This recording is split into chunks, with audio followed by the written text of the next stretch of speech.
In today's episode, the Toyota Cressida.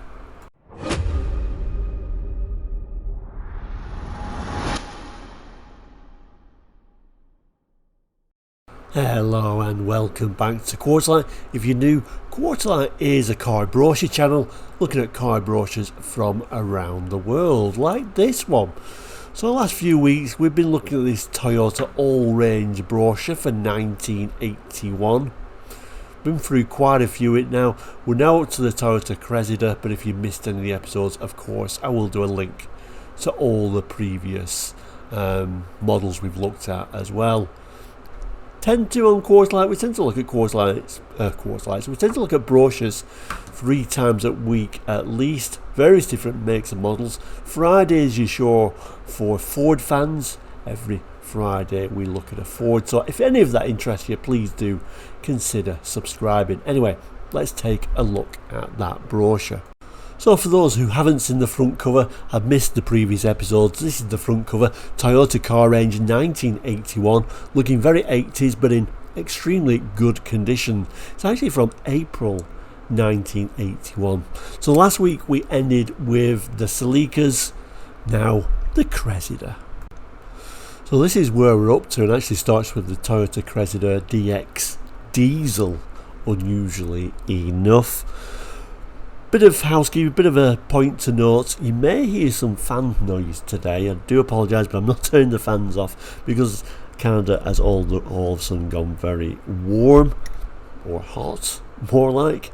I know a few people still think I'm in the UK, but I am actually located in Canada. Temperatures have been a bit crazy. I think Saturday was like 35, Sunday was similar, Monday was similar, Tuesday, time I'm recording today, is 34 degrees, and then it starts cooling down a little bit to 31 on Wednesday. Thursday we drop to 25, Friday drops to 11, and then Saturday drops to 5, and then at night time close to freezing with a chance of snow.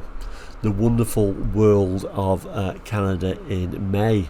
All over the place, there's never a dull moment. Anyway, enough waffle, let's look at the car itself. We'll come back to this lovely image. I think we'll start with the text and see what the specifications are for this unusual diesel. It starts by saying the new Toyota Cressida range inherits the high standards of luxury, economy and reliability of the previous model. Entirely new is the Cressida DX diesel saloon, powered by our new 2.2 litre diesel engine, which, coupled to its manual 5-speed gearbox, gives unrivaled economy in the 2 litre class. The Cressida DX diesel also sets new standards of luxury and appointments. Inside there are fully reclining front seats and head restraints that adjust fore and aft for perfect comfort and safety. The driver's seat is adjustable for height and has a 3-position lumbar support built into the backrest. The back seat incorporates a centre armrest. All upholstery is in hard-wearing knit fabric, and the door-to-door colour-coordinated carpeting completes the picture. An LWMW-FM push-button radio with an electrically operated aerial is standard. All controls fall readily to hand, and instruments are arranged clearly in one panel, with warning lamps to alert the driver to potential dangers, including low brake fluid and open doors. There is an internal release for the fuel flap, a remote controlled door mirror and a passenger door mirror. Child-proof rear door locks, illuminated ignition switch, a bi-level heating system. The list is almost endless. On the road, McPherson strut front suspension, coil-sprung live rear axle with 4-link location enables the Cressida DX diesel to absorb the worst road conditions. The light action of the clutch and power-assisted steering, together with the steel-braced Dunlop radial tyres, helps the Cressida to handle with positive firmness, making it an effortless car to drive. And servo-assisted dual-circuit braking with tandem master cylinder gives the car sure-footed stopping power in all conditions. Longevity and ease of maintenance is a hallmark of the new Cressida DX diesel. Dream car quality with economy at an everyday price. So moving to the specifications, we get a 2188cc 4-cylinder belt-driven single OHC water-cooled engine, 66 bhp at 4200 rpm, 98 pound-foot is the maximum torque, manual 5-speed gearbox is what you're getting, performance maximum speed 93.2, 0 to 60 in a quite pedestrian 19.2 seconds, but I think you would expect that from a diesel at this time. Fuel consumption surprisingly isn't exactly groundbreaking though. Urban cycle 26.1 miles per gallon, constant 56 we're getting 39.7 miles per gallon, and a constant 75 we're getting 29.2 miles per gallon. Equipment levels aren't bad for a base model car of the time. Cloth upholstery, tinted glass, remote controlled door mirror, passenger door mirror, reclined front seats, driver's seat height and lumbar support adjusters, inertia reel seat belts, centre console, push button LW MW FM radio with electric aerial, remote fuel flap opener, bi-level heater demister, illuminated entry system, quartz clock, cigar lighter, hazard flashers, reversing lights, boot lamp, low brake fluid, low fuel, door open, handbrake warning lamps. Interior is a bit of a sombre affair with all that grey, but we have got that rear armrest in the back and look like some pretty good head restraints on the main front seats, and also a little section to rest your arm on as well. So here it is. It even comes with what looks like a genuine UK plate, FYX943W. I had a quick look on there, it didn't come up with anything, so I'm not quite sure what that would mean in the world of UK reg plates. Maybe it was never actually a genuine plate, but it certainly looks like one. Styling itself is very much Toyota of that era. A little bit forgettable if I'm honest. I don't know if you would have given it a second look at the time. And then going back to it being a diesel as well, I don't think Japanese cars as a diesel weren't really very popular in the UK. I don't know about the rest of the world, but well, I guess at this time diesel was starting to become more popular, and then later through the 80s became extremely popular as the decade wore on. But those diesels, I mean the popular models were always sort of French diesels at the time. Even at the peak, I don't remember Japanese diesels being all that popular, to be honest with you. Anyway, all the range aren't diesels, so let's move up the range. So moving up the range, we go to a petrol engine. In fact, this is the only other saloon. After this we go to estates. The Toyota Cressida GL. So this is a petrol and it's higher specification as well. Interestingly, and I've only just noticed this as I've turned the page, this number plate is also FYX943W. So a number they shared between the models. Maybe it wasn't a genuine number plate then. I think that's probably why it isn't coming up in the UK database. So unusual, because all the other plates throughout this brochure have all been genuine and have thrown some form of information up. Anyway, let's have a look to see how it describes this petrol engine model. So the Cressida GL Saloon is the ultimate luxury car in the new Cressida lineup. It is fitted with our new 21R 2-litre single overhead camshaft petrol engine giving 100 miles per hour performance, and is available with 5-speed manual transmission or 3-speed auto gearbox with floor shift.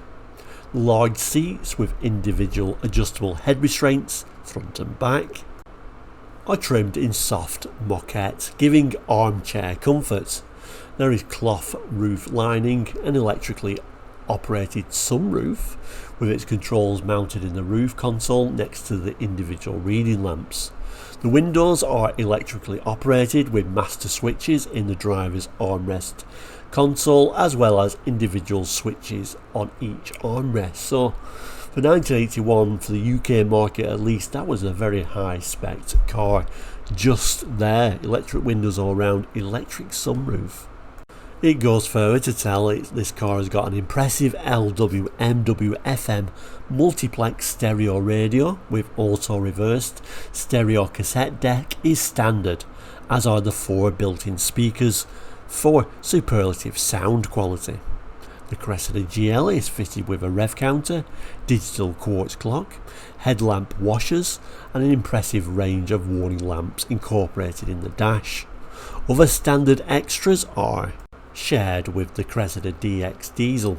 The GL's aluminum spoked wheels are fitted with 185/70 HR14 steel braced radial tyres for sure-footed road holding, and the rack and pinion steering is light and precise in action.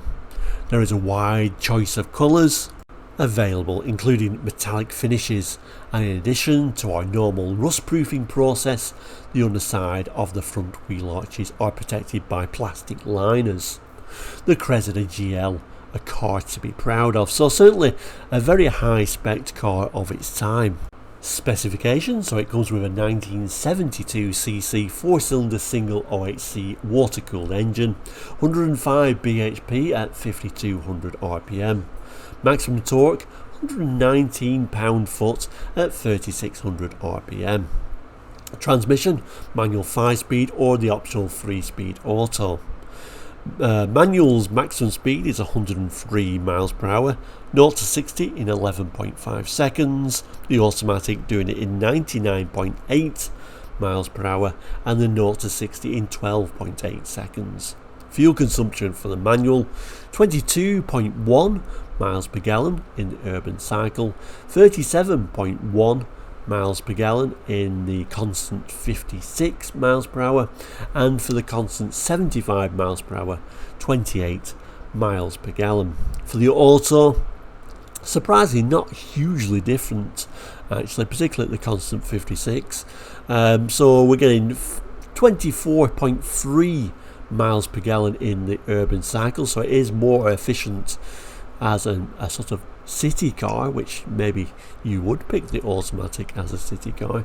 Constant 56, yeah, it does lose a bit, doesn't it? 31.6 miles per gallon, and at the constant 75 it does lose quite a bit at 24.7 miles per gallon. But if you look at the manual, the petrol manual doesn't seem hugely different to the diesel. So again, I'm not sure why you would go for that diesel unless, for example, you was using it as a taxi. Equipment levels as the DX diesel, plus the moquette upholstery, cloth headlining, rear seat head restraints, LWMW FM stereo radio, auto reverse stereo cassette player, 4 speakers, digital quartz clock, tachometer, electric windows, driver's door console, electrically operated sunroof, headlamp washers, front individual reading lamps and alloy wheels. Interior: for the level of car, I think it's a little bit of a dull interior for what is quite an upmarket car actually. You can see this one is the automatic. And the main image itself, again, I think you would probably not take too much notice of it if you saw it in the 80s, but I'm sure owners had the last laugh with what would have been a very reliable and high-spec car of its time. It actually tells us in the description that it's got rear seat headrest, but they're certainly not on this example. I love the door mirrors, that sort of nice bright finish. The wheels, it's described as alloy wheels. Difficult to make out, but they do look actually very interesting wheels. The image itself looks like that it was possibly just, well, I think it was just superimposed on that background. Headlamp wash is certainly nice for 1981, and then that number plate which doesn't look genuine. That takes us to the last model of the Cressida range, the Estate. Looks like we've only got one Estate on offer. It is the petrol engine version, but we've gone back down to a DX, so it is a little bit lower spec than what we've just looked at, but let's have a look at the description. It tells us when you need the load carrying capacity that only a large estate car can offer, then you need look no further than the Cressida DX Estate. The power unit is a new 21R 2-litre petrol engine, and the general specification is the same as a DX diesel saloon, but with strengthened rear suspension to cope with the extra load. The Cressida Estate boasts cavernous load space with the rear seat folded. There is over 59 cubic feet of room and over 29 cubic feet with the rear seat in position, more than enough to carry the bulkiest item. The remote release tailgate is fitted with a rear screen wiper and washer hinged at the top and supported by gas-filled struts. With features such as a tachometer, electric aerial, an illuminated entry system that gives you time to find the ignition before the interior lamp is switched off, and a host of others, the new Cressida DX Estate is one of the best equipped estates currently available. The new Cressida DX Estate, a great load off your mind. Specifications, yes, we're using that 1972cc petrol engined 4-cylinder single OHC water-cooled engine. Maximum power 105 bhp at 5200 rpm. Maximum torque 119 pound-foot at 3600 rpm. Comes only with a manual 5-speed. Maximum speed 103.9 miles per hour. 0 to 60 10.9 seconds. Fuel consumption, urban cycle 22.6 miles per gallon. At a constant 56 miles per hour we're getting 38.6 miles per gallon, and a constant 75 we're managing to get 29.8 miles per gallon. So it is a little bit higher spec than the DX diesel, even though this is saying that this is also DX spec. So we do get a tachometer, rear screen wiper washer, and a remote rear door release. I guess tachometer is the only thing it's really adding that's not necessary because it's an estate car. Maybe because the other model was a diesel. Who knows? Do diesel models care that they've got a tachometer? I think maybe was what they're saying. I don't know about that philosophy. But anyway, let's have a look at the interior. And I have to say, I much prefer it in not the grey and black interior. It certainly livens it up, and I'm sure, depending on what colour you got, I'm sure the saloons you could be had with a lighter colour. I know this is very of its time, isn't it? Late 70s, early 80s colours, but I actually much prefer it in this brown colour. I think it does lighten it up and make it look a little bit more interesting. So I must confess, I actually prefer it in estate car form. I think this would have been my pick of the range.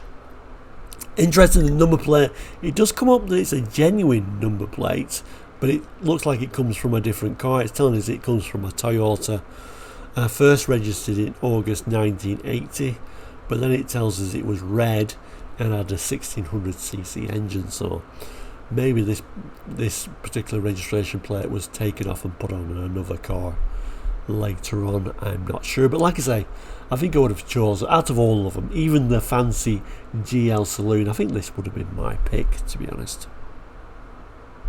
So there we go, that takes us to the end of this particular episode for the Toyota Cressida. And thinking back, they were quite high specs, almost luxury cars of their time. I'm sure they weren't a cheap car to buy, but thinking back to the 80s, I would have walked right past them. I probably wouldn't have even noticed them, but like I say, I think the owners had the last laugh with them. Very reliable, obviously very well equipped if you compare it to equivalent cars of their time. But there is still one more episode in this full range brochure. Yes, we can get even more luxury. I wonder which model you think that is. Anyway, we'll end as we always do by saying, please do consider subscribing if you've not already done so, that is completely free, and hit the little bell so you get updates of when new episodes comes out. You can also now become a member for a very small fee each week. Have a look at the Quarterlight YouTube page for that if you're interested in that. Really helps the channel, really supports the channel, because we don't get very many viewers on this channel, so we're not making much money. So thank you for the members for keeping us going. It's very much appreciated, and really tells us that there is some interest in looking at car brochures, which is a very niche subject on Quarterlight. But thank you so much for watching today. Please do take care. We'll see you very soon. All the best, and goodbye.